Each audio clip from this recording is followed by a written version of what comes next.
नमस्कार। आज हम बात करने वाले हैं बिजली की दुनिया के दो मतलब सबसे आम शब्दों पर, करंट और वोल्टेज। हाँ, सुनते तो सब है इन्हें। बिल्कुल। और हमारे पास इलेक्ट्रोवायरल का एक लेख भी है, करंट और वोल्टेज वास्तविक जीवन के उदाहरण। अब देखिए, हम सब ने ये सुने हैं, पानी वाला उदाहरण, ट्रेन वाला, पर सवाल ये है कि ये तुलनाएं असल में हमें कितना समझा पाती हैं। ये अच्छा पॉइंट है। तो आज हम सिर्फ इन उदाहरणों को दोहराएंगे नहीं, हम देखेंगे कि ये कितने कारगर हैं, कहाँ तक सही हैं और कहाँ कहाँ ये हमें शायद थोड़ा गुमराह भी कर देते हैं। सही कहा। क्योंकि ये जो एनालॉजीज होती है मतलब सादृश्य, ये विज्ञान को समझाने में बहुत काम आती हैं। खासकर बिजली जैसी चीजें जो दिखती नहीं है। हाँ, और इलेक्ट्रोवायरल वाले इस लेख में जो उदाहरण हैं, वो तो बहुत जाने पहचाने हैं। तो उनका विश्लेषण करना, ये देखना कि वो कितने सटीक है, ये वाकई जरूरी है। अक्सर हम मान लेते कि हाँ ठीक ही होगा। बिल्कुल। तो चलिए शुरू करते हैं सबसे पहले वाले से, पानी और पाइप। लेख में लिखा है वोल्टेज है पानी का प्रेशर और करंट है बहता हुआ पानी। हाँ। सुनने में तो ये बहुत सहज लगता है, ज्यादा प्रेशर ज्यादा पानी बहेगा, है ना? हाँ, ये शायद सबसे कॉमन एनालॉजी है। और इसकी खूबी ये है कि ये वोल्टेज, जिसे हम टेक्निकली पोटेंशियल डिफरेंस कहते हैं, हाँ, विभवांतर। हाँ विभवांतर, और करंट जो असल में चार्ज का फ्लो है, आवेश का प्रवाह, इनके बीच का जो कॉज एंड इफेक्ट वाला रिश्ता है, वो आसानी से दिखा देती है। मतलब बिना प्रेशर के फ्लो नहीं। बिल्कुल, बिना वोल्टेज के करंट नहीं। ये वोल्टेज को एक तरह की धक्का देने वाली ताकत के तौर पर दिखाता है, जो इलेक्ट्रॉन्स को सर्किट में चलाती है। लेकिन एक सवाल है, क्या ये हर तरह से सही बैठता है? जैसे पानी तो पाइप से बहकर कहीं चला जाता है, इस्तेमाल हो जाता है, पर बिजली के सर्किट में इलेक्ट्रॉन तो वापस आते हैं ना, एक बंद लूप होता है। बहुत सही सवाल उठाया। यहीं पर इस एनालॉजी की सीमा आ जाती है। पानी का सिस्टम अक्सर खुला होता है। पानी आया, काम किया, चला गया। हाँ, जबकि ज्यादातर इलेक्ट्रिकल सर्किट बंद होते हैं। इलेक्ट्रॉन कहीं खत्म नहीं होते, वो बस एनर्जी डिलीवर करते हैं और फिर या तो स्रोत पर लौटते हैं डीसी सर्किट में, अच्छा। या फिर एसी सर्किट में अपनी जगह पर ही आगे पीछे हिलते रहते हैं। ओ, एसी में ऐसा होता है? हाँ, और एक और चीज है रेजिस्टेंस, यानी प्रतिरोध। पाइप की रुकावट को हम रेजिस्टेंस मान सकते हैं, पर बिजली का प्रतिरोध थोड़ा अलग तरह से काम करता है, गर्मी पैदा करता है। तो हाँ, ये शुरुआती समझ के लिए ठीक है, पर पूरी कहानी नहीं है ये। समझ गया। मतलब स्टार्ट करने के लिए अच्छा है, हाँ, पर इसकी लिमिट्स पता होनी चाहिए। ठीक है। ठीक है। अगला उदाहरण बैटरी और टॉर्च वाला। लेख कहता है बैटरी वोल्टेज देती है, करंट बहता है, बल्ब जल जाता है। हाँ, ये पानी वाले से कैसे जुड़ा है या कुछ अलग है इसमें? ये पानी वाले मॉडल को थोड़ा और प्रैक्टिकल बना देता है। बैटरी यहाँ वो पंप है जो प्रेशर यानी वोल्टेज दे रहा है। अच्छा। और जब हम टॉर्च ऑन करते हैं तो सर्किट यानी पाइप पूरा हो जाता है। फिर बैटरी का वोल्टेज इलेक्ट्रॉन्स को बल्ब के फिलामेंट से गुजरने पर मजबूर करता है। और वही करंट है? हाँ, वही प्रवाह करंट है। और जब वो फिलामेंट से गुजरता है तो रुकावट के कारण गर्मी और रोशनी पैदा होती है, बल्ब जल उठता है। इसमें वो एनर्जी बदलने वाली बात भी है ना? बैटरी की केमिकल एनर्जी पहले इलेक्ट्रिकल बनी, फिर लाइट और हीट। बिल्कुल सही। ये पहलू पानी वाली एनालॉजी से ज्यादा साफ दिखता है यहाँ।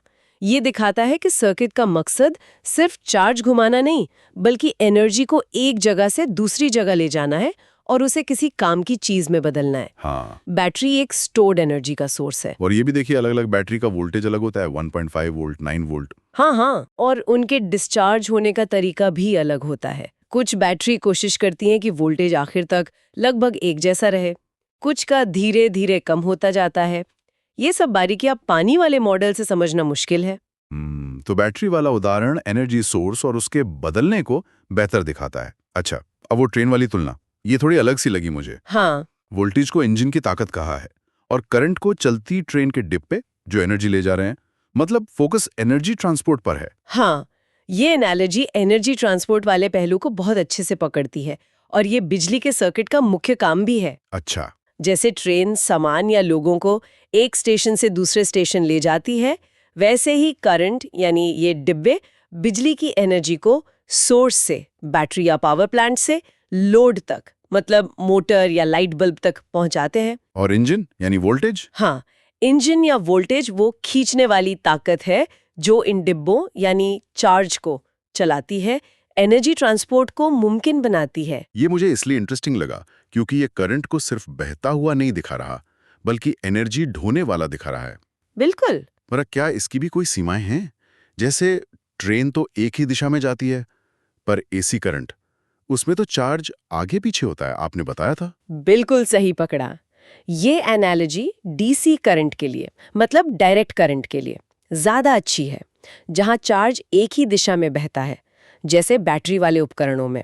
अच्छा। एसी करंट जो हमारे घरों में आता है, उसमें चार्ज कैरियर्स, मतलब वो डिब्बे, अपनी जगह के आसपास ही ऑसिलेट करते हैं, आगे पीछे। तो एनर्जी कैसे जाती है? एनर्जी फिर भी आगे बढ़ती है, एक वेव की तरह। लेकिन डिब्बे खुद बहुत दूर नहीं जाते, तो यहाँ ट्रेन वाला मॉडल पूरी तरह फिट नहीं बैठता है। और एक बात, ट्रेन की स्पीड और करंट की स्पीड, जिसे ड्रिफ्ट वेलोसिटी कहते हैं, उसमें बहुत फर्क है। इलेक्ट्रॉन असल में सर्किट में बहुत धीरे चलते हैं। सच में? पर स्विच दबाते ही लाइट तो तुरंत जल जाती है। हाँ, क्योंकि जो इलेक्ट्रिक फील्ड है वो लगभग लाइट की स्पीड से फैलती है। वो धक्का तुरंत पहुंच जाता है। ट्रेन वाले मॉडल से ये समझना भी मुश्किल है। ओह, ये तो काफी बारीक बातें हैं। लगता है हर एनालॉजी एक चीज दिखाती है तो दूसरी छुपा लेती है। हाँ, कुछ ऐसा ही है। चलिए, अब आते हैं सबसे प्रैक्टिकल उदाहरण पर, हमारे घर की बिजली। लेख कहता है सॉकेट में 230 वोल्ट है और उपकरण अपनी जरूरत के हिसाब से करंट खींचते हैं। हाँ, ये बिल्कुल रोज की बात हो गई। और ये कुछ जरूरी बातें सिखाता है। पहली, हमारे घरों में वोल्टेज सप्लाई आमतौर पर स्थिर रखी जाती है, जैसे भारत में 230 वोल्ट एसी। हाँ, ये तो पता है। ये एक स्टैंडर्ड है ताकि कंपनियां उसी वोल्टेज के हिसाब से अपने उपकरण बना सकें। दूसरी और बहुत जरूरी बात कि करंट कितना बहेगा ये उपकरण पर निर्भर करता है। मतलब वोल्टेज तो मौजूद प्रेशर है, लेकिन उपकरण के अंदर का सर्किट और उसकी पावर रेटिंग तय करती है कि वो उस प्रेशर का इस्तेमाल करके कितना फ्लो यानी करंट खींचेगा। अच्छा, तो मतलब उसी सॉकेट में मैं फोन चार्जर लगाऊं तो वो कम करंट लेगा। हाँ, शायद 1 एम्पियर का 10वां हिस्सा। और अगर हीटर लगा दूं तो वो 10 एम्पियर या उससे भी ज्यादा खींच सकता है। जबकि दोनों को वोल्टेज वही 230 मिल रहा है। अरे वाह, यहीं पर पावर का कॉन्सेप्ट आता है। Power is equals to voltage into current. मोटे तौर पर हीटर को ज्यादा पावर चाहिए, इसलिए वो ज्यादा करंट खींचता है। ये समझना तो सेफ्टी के लिए भी जरूरी है फिर। बिल्कुल। हमारे घरों की वायरिंग, फ्यूज, सर्किट ब्रेकर, ये सब एक मैक्सिमम करंट झेलने के लिए बने होते हैं। अगर आप एक ही सर्किट पर ज्यादा करंट खींचने वाले कई उपकरण लगा देंगे तो तारें गर्म हो सकती हैं, आग लग सकती है। इसीलिए तो एमसीबी ट्रिप कर जाता है। हाँ, होता है ऐसा। ये तो बहुत काम की बात है। तो ठीक है, हमने ये 4 मुख्य उदाहरण देखे, पानी, बैटरी, ट्रेन और घर की सप्लाई।